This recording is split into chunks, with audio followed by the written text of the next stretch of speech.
This is your Drive Time News Blast. 30 minutes jam-packed with news of the day from a perspective of truth, liberty, and justice. This is Monica Perez. And I'm Brad Binkler.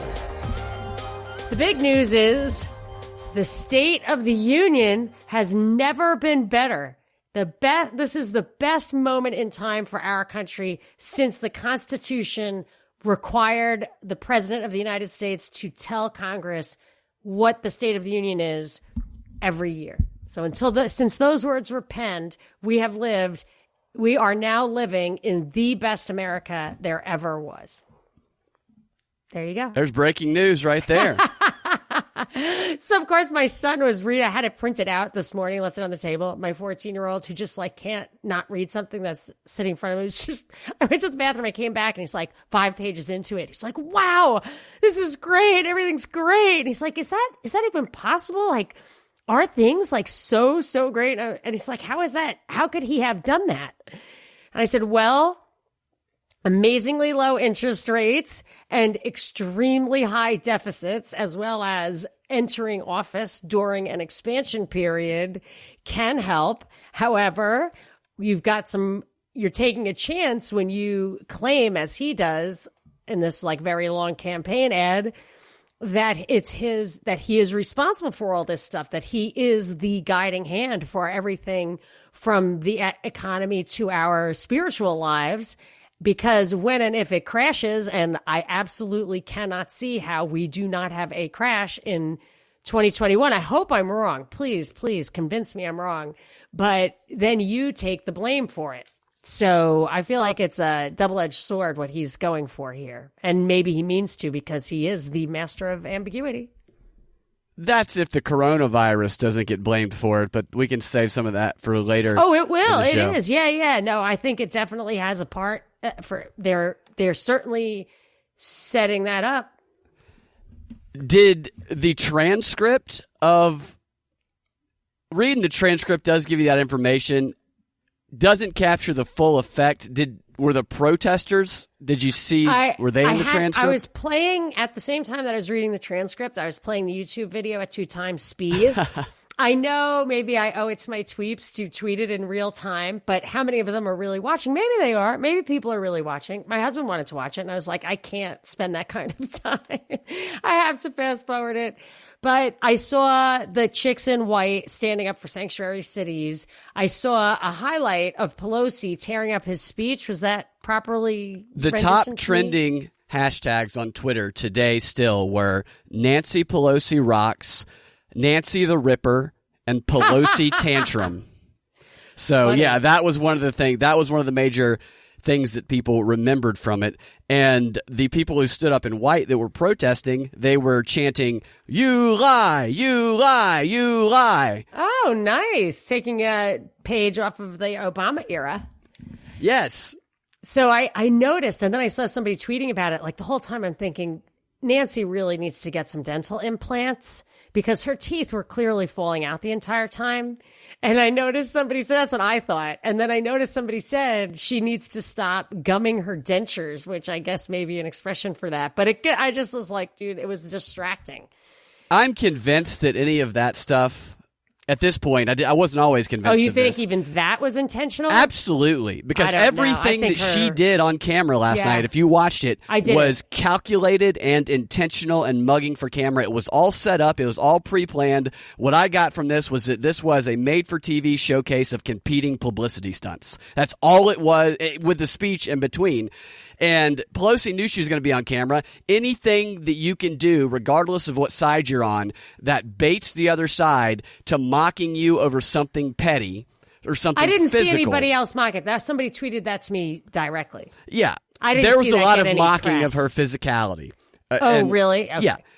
And, it's mockable. So's Trump. So's anybody who shows some vulnerability. Pence's is mockable in that it's so not pristine. It's just stone. Yeah, it's just robotic. There's nothing there. Although he does look a lot like Cotton Hill. Yeah. Yeah, he does. Being a victim, being victimized by the other side in public is the new path to fame, especially if you're in politics. And Pelosi was hamming it up, and Trump also. It was a heavyweight fight of publicity. Well, he stunts. just had the impeachment, so that is his victim banner. That's his victim banner. And here's some of the things we saw. We saw the "You Lie" publicity stunt. There was Pelosi's handshake publicity stunt, which was the talk of the town, the Twitter town. Trump snubs Pelosi on the handshake, and they showed the video. Like Warren Sanders? Yeah, similar, except Trump didn't shun her handshake. This is what happened. It's not a problem if he did, but Trump walks up, he hands his speech to Pence, and then he hands a copy of his speech to Pelosi. He doesn't shake Pence's hand, and he hands it to Pelosi, and he's turning around, and Pelosi does a half, kind of sticks her hand out a little bit as he's turning around, and then pulls it away and is like, acts like she's just so offended. She just did that so that she could mug for camera and act like she was offended by it. It was so stupid and set up. And then shortly thereafter, she rips the speech in half. Why was that triggered by something he said? I didn't see her do that. It was triggered because she was going to be caught on camera doing it at a dramatic moment. Okay, so was it a response to the handshake or response to words he was saying? Did you notice? It was a calculated timing thing. I don't think it was. Was she making it look like? I don't think she. I don't personally. Tell. I don't think it was a reaction. I just wondered if it coincided with the chicks in white standing up or the booze. I couldn't tell. Yeah, I can't tell either. But the ultimate troll or the ultimate publicity stunt, and it was a win for Trump, I believe, was giving Rush Limbaugh the Presidential Medal of Freedom, which outraged people on the left. Everybody stood and clapped for Rush because he had just got diagnosed with cancer.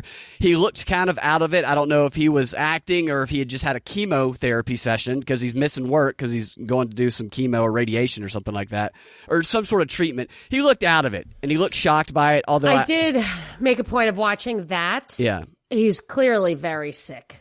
Yeah, he did look sick. He's very sick, and his wife is clearly heartbroken.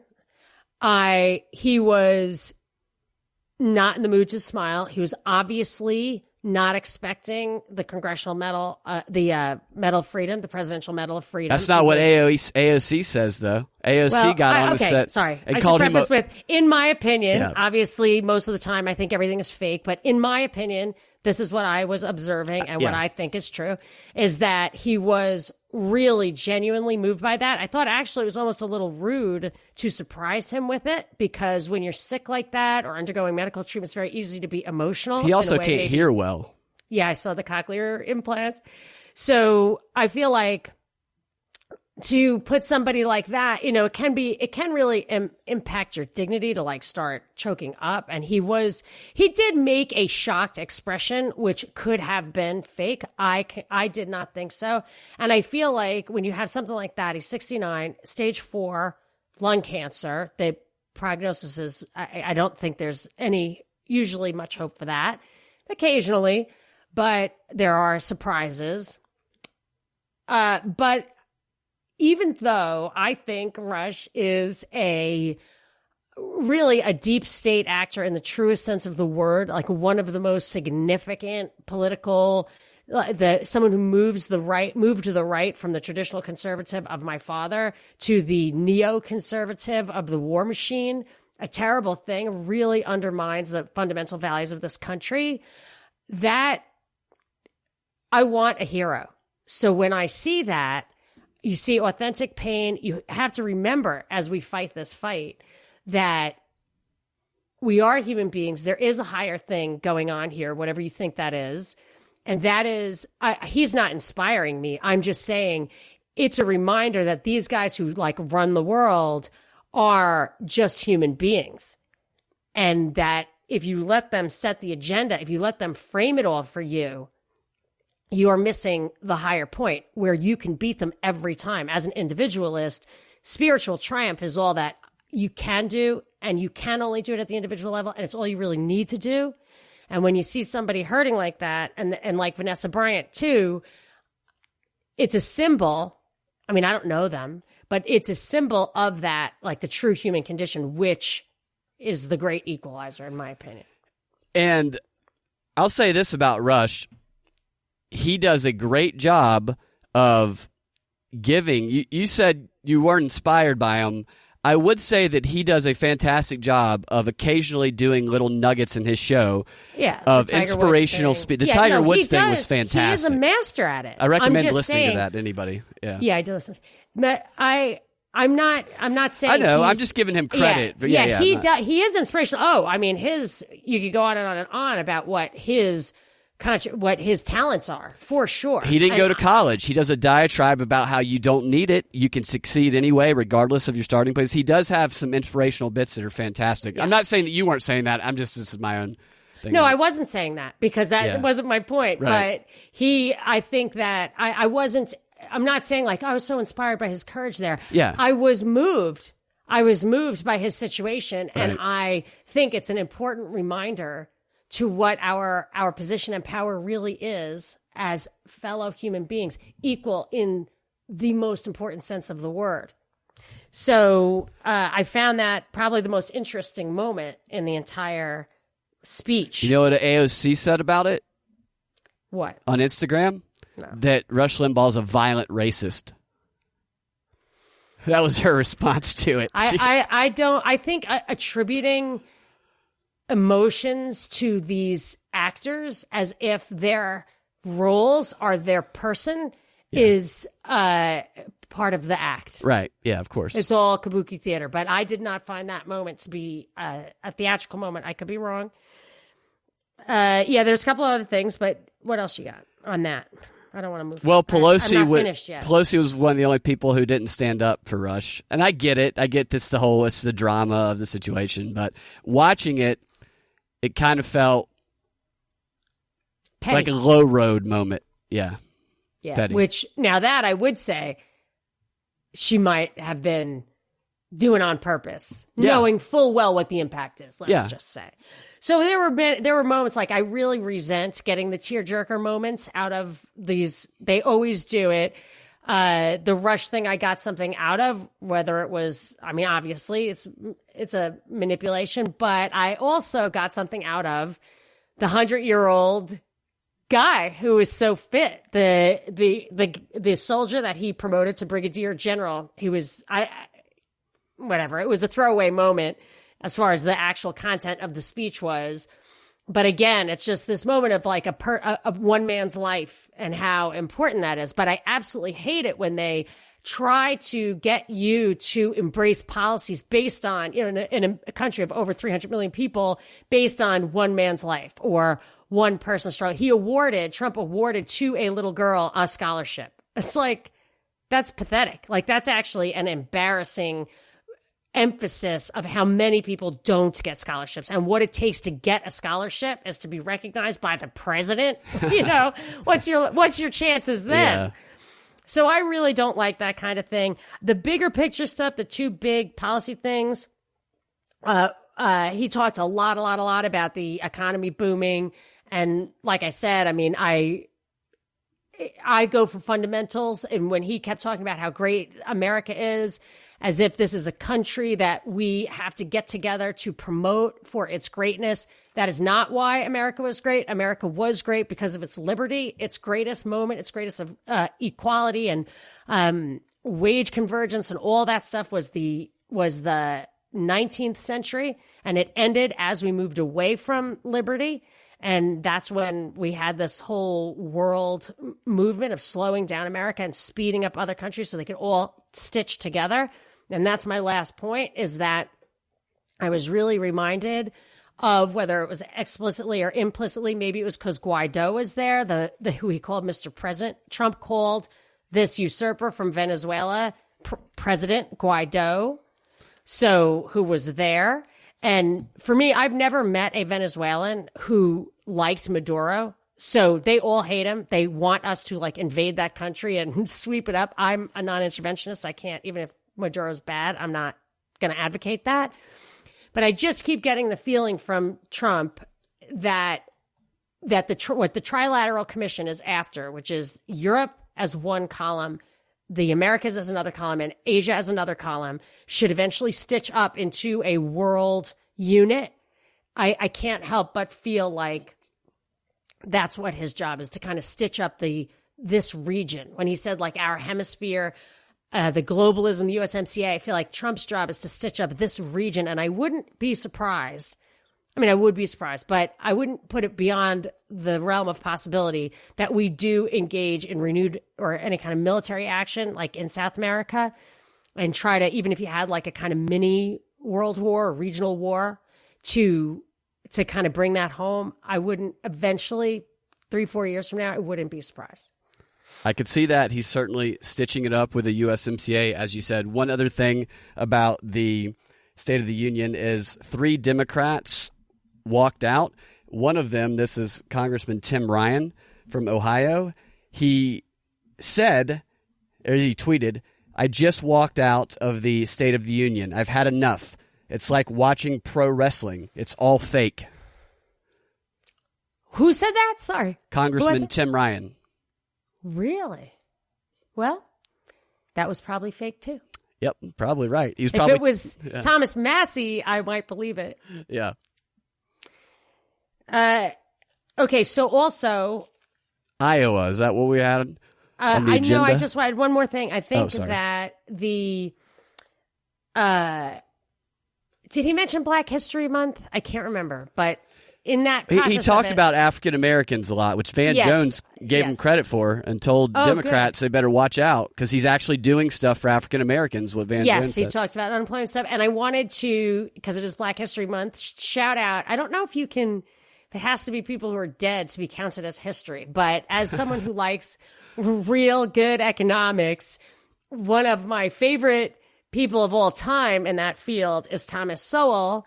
I also love Walter Williams. They're both Black guys but they're old, but they're still alive. So I don't know if they count. So then I would say Malcolm X, I consider to be a real hero because he grew, he learned, he was not afraid of the truth. He continued to pursue the truth. It cost him his life, which should not be. He's a real, of the people who were assassinated in the 60s. He, I would say, probably is the most underrated. Yeah. That's interesting. That made me think of, for a second, I thought it was a tribute someone was giving to Kobe, but then I realized that wasn't a tribute somebody gave to Kobe. This was a tribute that a character on a superhero show on the CW made after another character died. And I was like, man, my worlds are getting combined now from the digital realm. Yes, that does happen. I mean, I can see it with my son who has Down syndrome. He can't tell the difference now. And he doesn't have he's not always been that way. It's just too immersive. Yeah. What it is, it really is with this care, and that's what they're going for. And they do podcasts about werewolf sightings, so he thinks there are werewolves. He wants to go to Fever Swamp. I'm like, there isn't even a place, but the way they present it, it's like War of the Worlds. They present it as real. It seems very real, and he just can't believe that it's not a newscast. I'm like, it's not a newscast. Yeah. So. The line, it echoed what you just said in this fictional TV show, but what the character said was the reason this person was such a great person, a great man, or a great hero, wasn't because he was a hero. It was because he started off as not such a good guy, and he changed and he became a better man. And I think that really appreciate that, because that's that whole nature nurture thing where they want to tell you that you're not responsible for your actions because you're just born that way, or your environment, your circumstances. You need people to demonstrate that your will, that all you're expected is to do what you can do. And if you just have your vector pointed in the right direction, I would say a baby step is enough. A lot of people go backwards. A lot of people shroud themselves in their own lies and start getting a little kooky, So I just feel like it takes a lot of courage to wake up every morning and have the energy to face the truth, even if it's the truth about yourself. Yeah. So I really admire that. And, now on to someone I don't think is on that journey. Take it away. Who's that? Tweeting Abrams. Oh, Stacey Abrams. Oh, sorry, I almost forgot about that. Yeah, Stacey Abrams took the opportunity after the hiccups in Iowa, which they're still waiting for all those results to come in. But you were right. She seized the moment. Mayor Pete. Mayor Cheat won. Yeah, Mayor Pete is right now in first as the delegate winner, while Bernie Sanders is claiming the popular vote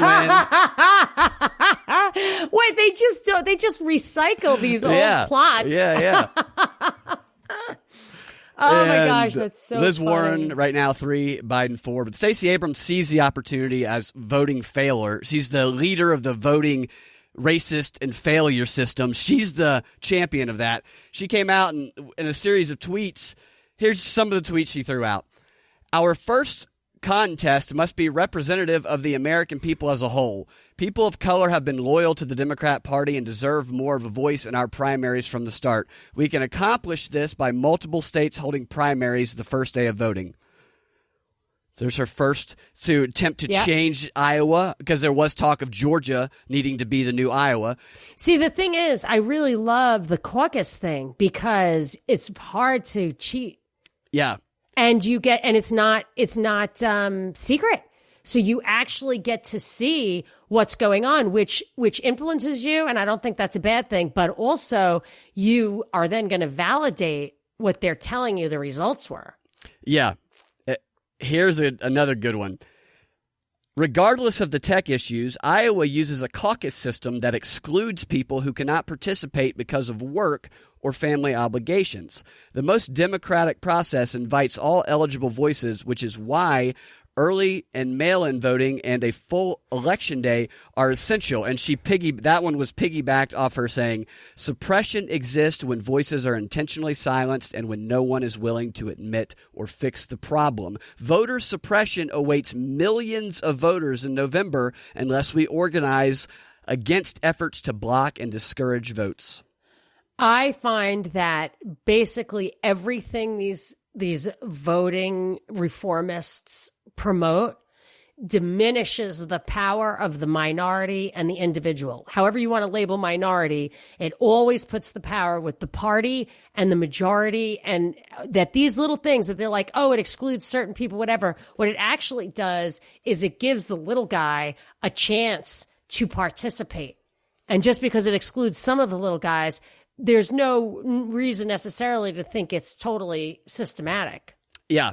You're right. And she knows that, and she knows that she can use this to build her power. We've been talking about her being the champion of the vote system fails. Stacey Abrams is our champion to fight against this voter suppression thing after Trump wins in 2020, and she's laying the groundwork of that now. And she shows how she's building that power by exploiting the anger, and she says exploiting the anger to grow her power and her organization. She tweeted, I encourage everyone who is confused, frustrated, or angry to take action by volunteering with their state Democratic Party or signing up at fairfight2020.org.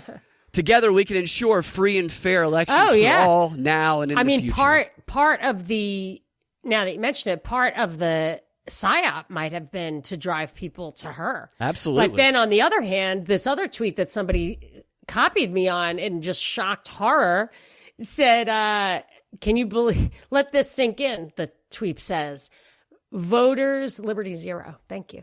Voters need to trust the election process regardless of who is operating the system. And it says mistakes were made in Iowa. Voters' confidence has been shaken, but people should not lose their faith in our democracy. We must keep voting while we demand accountability and improvement. So it's always like everybody, including Trump, will always say with the voting thing that it's the confidence that matters, that that they are targeting voter confidence, not integrity, not election integrity. Confidence, yes. Confidence. And this is a person who, so she says, voters need to trust the election process regardless of who is operating the system. The person, amazingly that this happened and could happen, the person who ran her election that spurred her interest in election, in voter whatever, representation or whatever she wants to call it, was the Secretary of State of the state she was running for governor. So it was in Georgia. She was running against Kemp, who was the Secretary of State, who was running the election. And he was a credibly accused cheater who destroyed evidence that the 2016 election he might have intentionally opened up to hacking, and it may have been hacked in Georgia. She never brought any of that stuff up, but she does say he stole the election. And on the other hand, when it suits her, or for maybe even just to generate this conversation we're having, she says, trust everyone, just wait till you're told what to do, and I can snap to that. And step in line. Right. Vote for the incarcerated. The undocumented. Who is That's that, all Sarsour? I have on Iowa. Oh, yeah, that was Linda Sarsour, one of Stacey Abrams. Yeah. No, primary. I have to say, I looked at the thing you talked about yesterday of the coronavirus. Oh, yeah. Event 201. I mean, Event 201. It blew me away. Uh-huh. I mean, it's a live. It says it's going to be a real live epidemic, scenario or whatever. I mean, do people understand what that is? Live is live. Yeah. You know what I'm saying? I don't think it is. I encourage people to go back and look at it. I just tweeted it at Monica Perez Show. I mean, I tweeted it yesterday as soon as I read it. The World Economic Forum in October, and this thing started in November, said they were going to do a live scenario of a worldwide epidemic to test, I believe it was to test the systems. Yeah, that's exactly what it was. It was to test the strain on the systems and have a global so then united I started effort. Clicking through for them to show me what that live thing looked like. And I couldn't really, it was all about instructions and videos and all that kind of stuff. I watched the video. But what's the live? But what was it live? Did the they video show that I watched, hospitals and stuff? Did they show anything happening in the real world? Because that's what live is. I haven't gotten through all of the video. Yeah, I didn't either. I'm not putting you on the spot. What I've watched, it was intercut with policy, what appeared to be a policy discussion. And by the way, yeah, that's what I thought. They were on stage. They had the thing in the background. But they kept cutting to mock news reports that looked like real news reports. And there were some very interesting. I watched some of these. There's some very interesting things in there. By the way, any hospital scenes or airport there were a scenes few that you scenes noticed? that they cut to. That's not what I focused on in it. Yeah, yeah. One of the people involved in this, among others, is the Chinese head of their equivalent of the Center for the Disease Control. I saw that, and I was like, "Is it in Australia?" I wondered, is this every country in the world, or just China and Australia? Yeah, and here's what some of the stuff they said in the video. Here's what they said. They talked about how much control of information should there be, and how can false information be effectively challenged, and what if that false information is coming from companies or from governments. Now, we've already talked about Facebook and Google's efforts and all these to silence, quote, conspiracy theories that have been, quote, debunked, and they talked about how the tech platforms have to step forward and acknowledge that they are not just tech platforms, that they're basically publishers, and that they have to broadcast accurate information, and they have to partner with the scientific and health communities to counter these false narratives, and that they need the governments to enforce actions against fake news. That was in the Davos thing, because that is rolling that was out in the video. on this. This is rolling out, and it reminds me, I was looking into the Trilateral Commission that I was mentioning earlier after the SOTU speech just 5 minutes ago when you and I were talking. And I made a note that they specifically say that they join up business, government, academia, media, and civil society with a goal toward a rules-based international system and close cooperation across borders. But this idea of going across institutions, across not industries so much, but social layers or whatever. It's where it reminds me of the Crisis of Democracy, which was a Trilateral Commission project that Zbigniew Brzezinski led, which said you have to control people outside of the democratic process by controlling all these different institutions.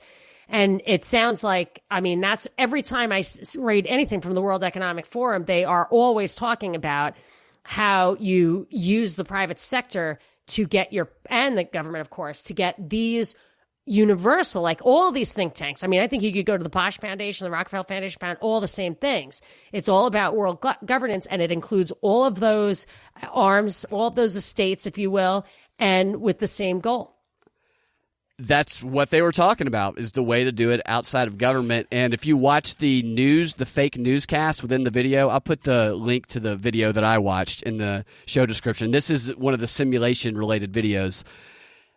It's just like the reports we've seen on the news, talking about the way it spreads and everything. And Brzezinski, by the way, I started reading his book that he published like in 2012 or 13, one of his last ones.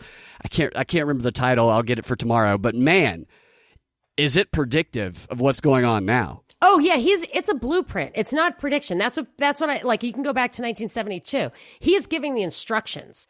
He always has, and that's what that is. That's why it's not he's prescient. It's that he's giving the instructions. That is the plan. And here's the thing that I think is most important to understand. The Trilat gives one phrase, lip service to this, but they're definitely not. It's not true. They have the policy in their minds. They say they know what they want, and that is what they're implementing. And they, at that level of the elite technocrats, there is no discussion whatsoever as to what the policy goals are. There are no limits as to what tools they will use to implement those policies.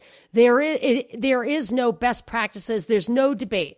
They have established this liberal world order, neoliberal, neoconservative fits right in with it, but it's this world power that they say they're doing it for us. It's sustainable, it's UN, all of it, but it's all what strikes me most about it. We think we have this Republican-Democrat two-party psyop here, and they're all converging to the same stuff. They don't even bother with that. So if you want to know what are the true goals, the true policy agenda that they're using the two-party psyop to kind of zigzag us up towards, read anything on any of those websites. Yeah, that website is an eye-opening experience. Yeah. There's so much there, too. That one, as well as another one I can recommend, is there's a CFR, offshoot website that's World 101, I believe is what it's called. And it's where they teach you about the world and how the world operates internationally. A little bit different than what we're taught in public school systems. But I mean, it may not even be how the world works. It is how they want the world works and to what you have to believe about the world in order to accept their policies. So there's no debate on policies because they're feeding you the assumptions, and there's certainly no debate on the assumptions. The assumptions are about sociology and psychology and stuff, and they know the truth. We don't even know the truth about the experiments they have done or the information they have gathered on all that. They tell you what they want to tell you, but it's at that level. It's just like when FDR was manipulated into a certain kind of foreign policy. They talked about it at the time, and it was the CFR. It was Colonel Howe started with Woodrow Wilson, and they loved that he was in a wheelchair because nobody could really access him. It's great that Trump doesn't have a computer, he says. So you can't get to him directly.